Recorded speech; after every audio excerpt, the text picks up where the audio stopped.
What is up, everyone? This is ItizChristion. I am back here again with another video for you guys. Welcome back to the channel. How's everybody doing? Let me know down in the comments section below. Anyways, again, it is your guy, ItizChristion, and I am here.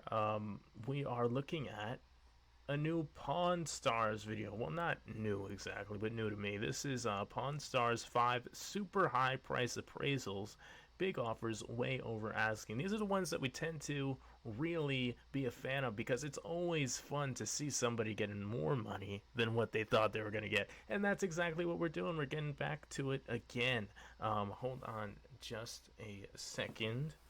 We do have to watch this a little bit different, just to try to avoid more copyrights. Hopefully this is good enough. I may have to edit it further. We'll see after trying to upload it. Anyway, without any further ado, let's get into it. Let's see what Rick has to say here. It could be like a really old and hopefully really expensive coin. It's George the Third and Resolution and Adventure. Sailed from England 1772. This is interesting. Oh, Resolution and Adventure were pre-independence. Captain Cook's ships. Okay, you know who he was? Was he the pirate from Peter Pan or something? Yeah, I was thinking that too. That's Captain Hook. I was cleaning out my grandma's house and found it in one of the boxes. I had no idea that she was into like collecting things like that. James Cook was a captain in the British Royal Navy and a cartographer. He mapped lands from New Zealand to Hawaii in the Pacific Ocean on a scale that had never been seen before. Interesting. Who knows where she got it? Like, I have no idea. I don't really have any use for the coin, or I figured maybe a couple bucks would be great. Hey. It's a very interesting item. This is a Resolution and Adventure medal. This journey lasted 3 years, from 1772 to 1775. He went down past the bottom of the African continent. He circumnavigated the southern portion of South America. He went to Fiji, Tahiti, New Zealand, Easter Island. He went everywhere. Captain Cook is really one of the most important explorers in modern history. Wow. In his third journey, Captain Cook tried to capture a Hawaiian. They objected and murdered him, along with some of his top men. Stick to your guns then, Hawaiian. This is really an historical item. They struck the original batch. Certainly people have tried to counterfeit them by casting them later, but this is struck, and it has this loop on top, and all of them had that. Okay. But it's the real McCoy. This is... I mean, so that was struck in 1772? Absolutely. Oh. To hear Dave say this is from the 1700s is amazing. But the Yes. fact that this was actually in Captain Cook's hand, it's a real piece of history from one of the greatest explorers that ever lived. So what do you would think it would go for at an auction? This one's actually in pretty good condition. Very nice looking piece. Has some of the original lighter brassy color to it. To me, it's about a $7,500 to $8,500 item. That's amazing. Wow. $75 to $8,500 for that? That's for what it's worth. So $7,500? No. You gotta make some money You know off what? of I'm it. gonna give you $5,000 for it. Hey, that's nice. Hey, you That's know why I'm solid. gonna give you $5,000 for it? Why? Because you owe it to me. Why do I owe it to you? Because remember, an hour ago, you wanted $50 for it. Oh, yeah, that's true. It's you just owe it to me because I just made you all this money. Well, I guess that's Think true. about it. Think about it. Okay, if it wasn't for me, you would have. If you walked in, any You wouldn't have place known the value. on the planet. They would have gave you your $50 and they would have left. So I think $5,000 is a deal. Fair enough. $5,000 is pretty I'll fair. beat you right over there. Thank you, sir. You must own really large chickens. Or dinosaur egg. No, I have no chickens. So what exactly is this? This is an elephant bird egg. Oh, an I elephant got bird it for my business. I sell fossils and other natural history things. I thought you were going to say you sell eggs. I'm here at the pawn shop today to try to sell my elephant. Extinct since the 17th century, elephant birds were native to the island of Madagascar. So they were flying around in Africa, huh? I'm not familiar with an elephant bird. I don't know if you guys are. But yeah, that's pretty interesting. Bird egg. Looks like a dinosaur egg. $500 for the egg. I've had the egg for 15 years. I think it's about time that Oh, wow. somebody else gets some enjoyment out of it. That's a pretty big bird to be able to carry an elephant, if you know, as they stated right there. This is. I know they dig these things up and they like piece them together from several eggshells. Yeah, from several eggs. Yeah, it's all these are little pieces. So this is made of all elephant bird eggshell, but not from one egg. All right. Looks like they did a good job. It's really, really interesting. They're super collectible. As a matter of fact, fossils nowadays, they're sort of on fire. People are really, really getting into it here lately. How much you like to get out of it? I'm thinking 2,500. Okay. Okay. 25. Tell you the truth, I have no idea if that's a good number or if it's even made out of egg. Elephant bird. That's what she says. May I? Absolutely. Wow. These are pretty rare. They're often faked too, though. These fossils are often faked because they are rare and valuable. Porcelain is something that's easily fakeable with these types of eggshells. They're large, they're heavy, and that's a material that can pass to a lot of untrained eyes. So elephant birds could get up to 10 feet tall and weigh as much as 1,600 pounds. What? Obviously, they lay 10 feet tall and weighs 1,600 pounds. No wonder they're that big as a baby. They are definitely capable of lifting up an elephant. That's insane. Oh my god. Could you imagine seeing one of those in person? It'd be like seeing two shacks stacked on top of each other, man. This lens is going to tell us all we need to know about the surface of the shell. Let's see here. Wow, there it is, Rick. See those long grooves in the shell right there? That's what we would expect to see from an elephant bird. Okay, so we have an actual elephant bird egg. We do have an actual elephant bird Nice. egg. Glad It to is a see that. composite. Who knows how many different eggs this thing is made of. But there is some condition issues that I'd like to point out. All of these abrasions here, that's where the pieces didn't quite fit together. So rather than taking the time to find pieces that fit better, they just kind of ground them into place. That's really going to affect the value. So tell me, is it worth it? Elephant load of cash? I would appraise this egg $5,900, I think is a fair appraisal of this specimen. So she could easily get 2,500. Okay. Thanks. Appreciate it. Thank you. You want $2,500 for it? Well, now I'm thinking 3,000. It's a very small market. It's very weird. It will eventually sell. 3,000 is I'll pretty give you fair. $2,800 for it. That's more than a fair price. But you sure you can't do 3,000 on it? I'm offering you more than you were asking. I know, that's true. But your paleontologist really got my hopes up. $2,800 is the best I could do. 29. If it's really your best, fine. Okay. All right, sweet. We have a Got it. deal. If you just go around the corner, do some paperwork, I'll get you paid. Okay. Got a 1984 Olympic boxing ticket stub with a few autographs on it you might be interested in. And Is that I know the signatures Mike right off Tyson the and bat. That's Evander Holyfield Holyfield? and Mike Tyson. This is in 1984, and back then Holyfield had 2 ears, right? I'm at the pawn shop today to try and sell my 1984 Olympic boxing ticket stub. 23rd Back in the day, Olympic I was a Games. big fan of boxing, so I drove down to the arena every day and became friendly with the U.S. boxing team. The ticket does have a little sentimental value. The time that I spent with the Olympic boxers was special to me. I'm looking to sell it because you can take the ticket with you, and you can do some good with the money. I'm hoping to get $500 for this ticket stub. I'm doing good, man. He's got his ticket stub from the '84 Olympics signed by Evander Holyfield and Mike Tyson. Really? I have to be honest with you. Don't really see that too often. The two of them together from that period, because no one was really asking these guys when they were amateurs. It'd be pretty rare. You know, these guys were both kids back then.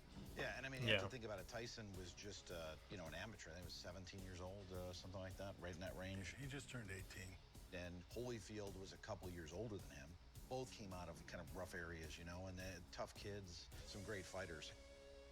I mean, Steve, obviously it's a weird item. I mean, are these their autographs? I've only seen, I think, one other ticket signed by them. That's it.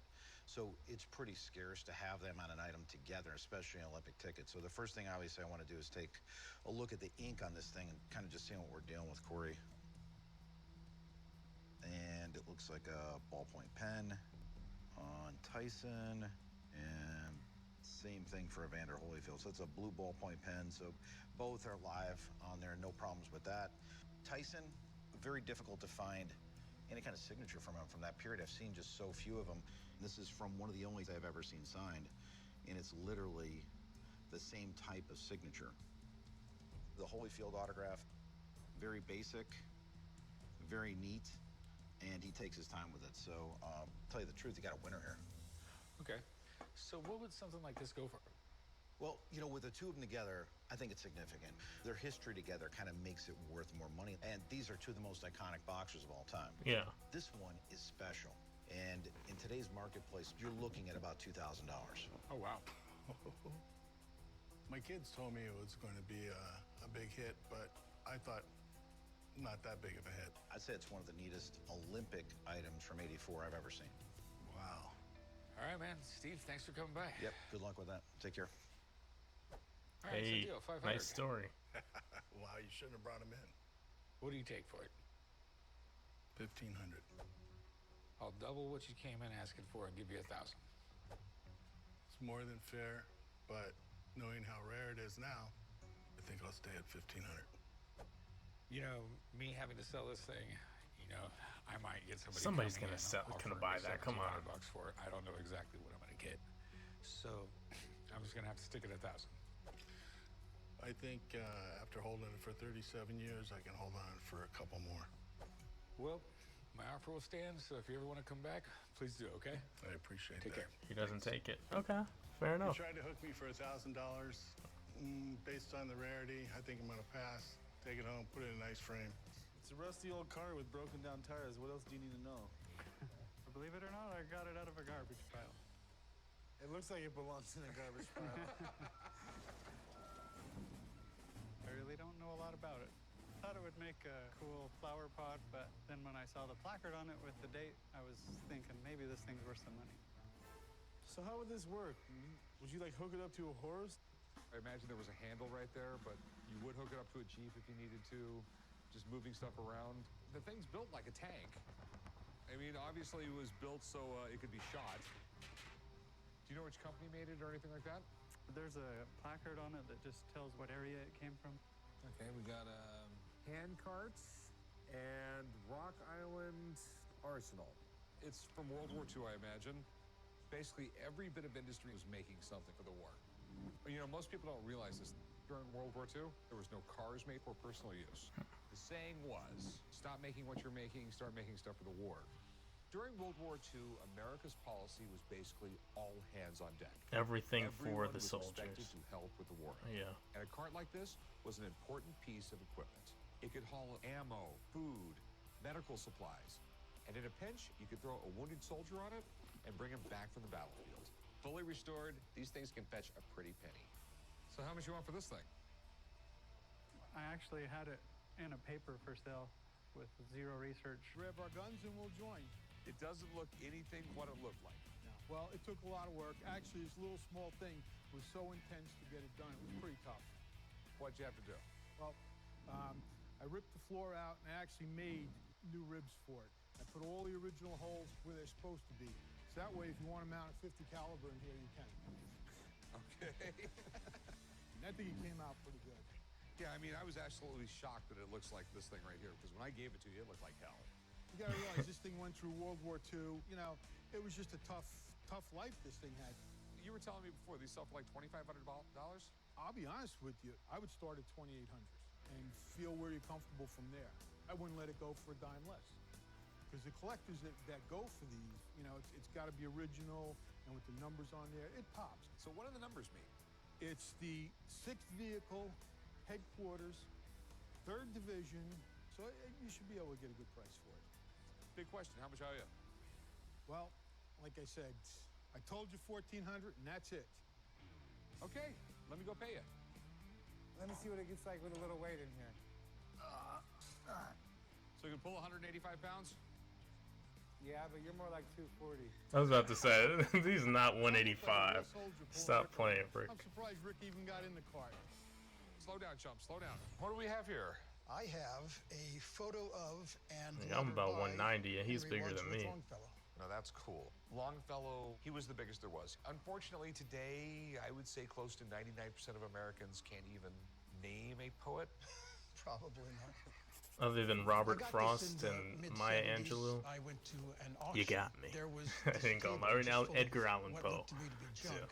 In that group of stuff was this letter and photograph already framed. I bid $20 on it. My kids aren't interested in it, so you may as well see what I can get for it here at the pawn shop. Is it a poem? No, it's basically a letter. I think this dear madam, whoever she was, wrote to him for a photograph and some autographs to use in a fair. And he's sending that to make some money for the fair. Okay, that is definitely cool. Wow, We live the in age such a of different 13. society now. In the 19th century, poetry was so important. It really was. I mean, the guy who wrote poems was as big as a huge author or a really big actor. Exactly. And I agree with him. We do live in a completely different society now. I think it's just the mediums in which we express ourselves with the, expansion and development of social media, as well as just technological devices in general. Our reliance on cell phones, the form of entertainment has become more so that of the content creator, quote unquote, however you see that, or the who can make the most captivating, content that you can consume on a cell phone screen or a television screen. And so there's not as much thought put into, I feel like, lyrics or writing in general, because a lot of people are more visually stimulated now. People are just staring at their phones for hours and hours on day. I saw, for example, you can take this channel as an example that we're watching a video, and as opposed to like writing thoughts out, you know what I mean? But it's just natural evolution of human dynamics. I feel like he's totally right in saying that things are different now. And he really was a superstar back then. This is the guy who, when he passed away, they put it was a statue or a bust or something like that in Westminster Abbey in England. Okay? In Poets' Corner, yeah. And I think he was the only American ever put in there up to that point. There might be some now, but I think up to that point he was the only one there. Yeah. And if you know how snooty the English were, especially back then, they still hadn't forgiven us for beating them in 2 wars. Henry Wadsworth Longfellow was the most popular poet in the United States in the 19th century. Almost every kid in school in this country has learned about the Midnight Ride of Paul Revere. That poem created the legend of Paul Revere. Longfellow really was that influential. Oh, so he's the one who wrote that. Okay. I'm assuming this is all real. I mean, the ink looks like from the period. How much were you looking to get? I was hoping to get like $300 for it. Back when Longfellow was alive, poets were very popular. And that's why he kind of had that rock star status. He'd get paid a lot of money. Just for one poem, he could get paid at that time up to $3,000. What I want to do is take a look at the ink on here, and there's going to be several indicators, especially how the ink kind of adheres to the paper. So I'm going to follow the signature along here, and it kind of looks like it starts off pretty strong, okay? But the more I'm moving along here, you see how it gets very faint towards the end. So he's using a quill to write with it. As the ink's running out. And the ink's running out of the quill. What was that? Wow. No doubt about the ink on here. So that's one good sign, okay? The next thing I want to do is I want to pull up the examples that I have on file here. And on this example, yours very truly. We see yours very truly. I mean, we're looking at live ink. Okay, so it's all legit. Looks the same. Absolutely. There's no question about it. Nice. So This handwriting stuff is what do you pretty think it's worth? interesting. I like it. The value on this piece, especially with a beautiful signature on there, the photograph, the framing, everything included, right around $1,500. Cool. Cool? Good luck. Good to see you. Man. Yep. Thanks a bunch. You bet, man. Take care. Well, there's a lot of different collectors that would kind of tap into this piece, and I think an autograph collector, first and foremost, would want it. Someone asking for his autograph in 1881. I think that's about as cool as it gets. What'd you want for this? $300? Let's go That's in the 850. past. Okay. I have a little more information now. I don't think $300 is going to do it for me. I would sure like to see $900 for it. I'll tell you what. I'll give you $700. Okay, you walked in here wanting 300. I had your stuff authenticated for you. Yeah. And I'm offering you more than double what you were asking. Okay, I think it's more than fair of me for $700. He really plays into that. I had it authenticated. Yeah, let's do 700. He could have tried for 8. Thank you, sir. I will meet you right over there, and I will get you some cash. Oh, I like that. 700 isn't 900, but you know, it's okay. It's a whole lot more than 300. I may go back home and dig through the closets again, see what I can find. Alright guys, so that is going to do it for this Pawn Stars reaction. Some interesting finds in there. I love when they do the signature and the handwriting testing. That guy, he's pretty cool. That whole method is cool to me, where he zooms in the ink and follows the consistency of everything and compares it to his references before. I like that. That's very interesting to me. If you guys enjoyed this video and you enjoyed my reaction to it, of course leave a like on it, comment down below what you thought, what else you want to see me react to, and if you enjoyed the content, consider clicking the subscribe button with the bell next to it. I'm staying consistent on this channel from now on, so jump on board to the ItizChristion hype train, and we're going to keep this thing going along. Choo choo. I'll see you guys in the next video. Have a great day.